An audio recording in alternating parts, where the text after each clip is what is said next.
Okay. Good evening, magandang gabi, mabuhay. Charot. Charot lang. Ayan. Hello, madam people. Mabuhay. Okay. So, my topic for tonight is about modem. Hello, madam people. Here, ito yung modem. Yan, see that? And then, we also have a router here.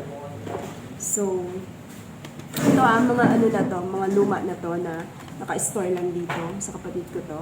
Yan. Hindi ko alam kung for dispose na siya. I mean, pwede na itapon. Pero, hiniram ko for the sake of this video. Okay. Now, start tayo sa modem. Yung modem, wait, ang modem ba at ang router different? Yes. Magkaiba po ang router at ang modem. Okay. Unahin ko lang muna sa modem. Here's the modem. Okay. Iba-iba yung tsura ng modem ha. Siyempre, especially nowadays, for sure, mas magaganda na yun.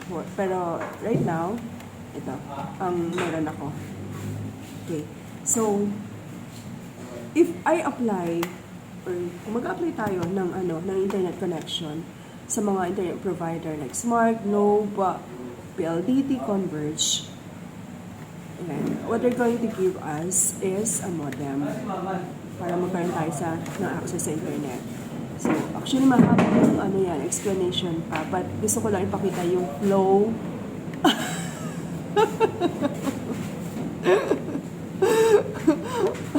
Sorry. Kapatid yan. Gusto ko lang ipakita sa inyo yung flow. Yan. Ang bibigay ng internet provider is a modem. Just a modem. Before. Ito lang. So, ang mangyayari, connect lang dito, sa port na to, yung internet, and then, doon, i-connect sa PC, and then connect here, sit, meron na tayong connection. Pero, ang nangyari kasi, sa isang sa isang computer lang. Okay? What if maraming port here, inactive, hindi kasi siya available. Isa lang talaga ang gumagana before.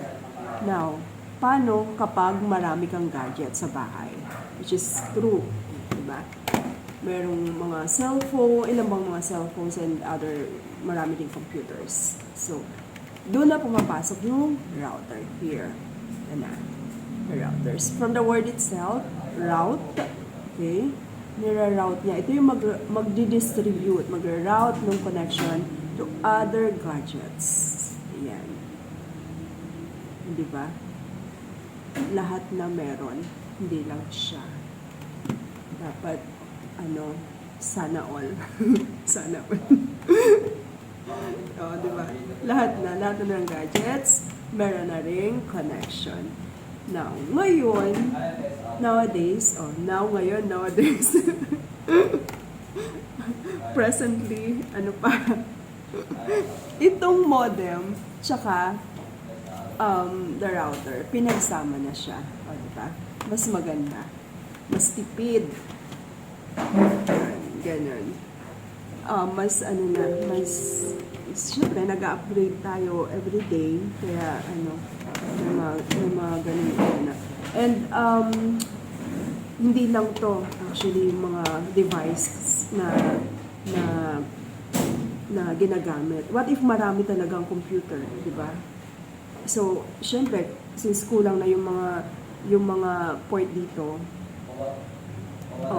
syempre gagamit ka na naman ng another. I think it's switch na or Pero, saka na yun. Ang ko lang naman is mapakita kung ano yung basic, yung flow lang ng use nitong modem and the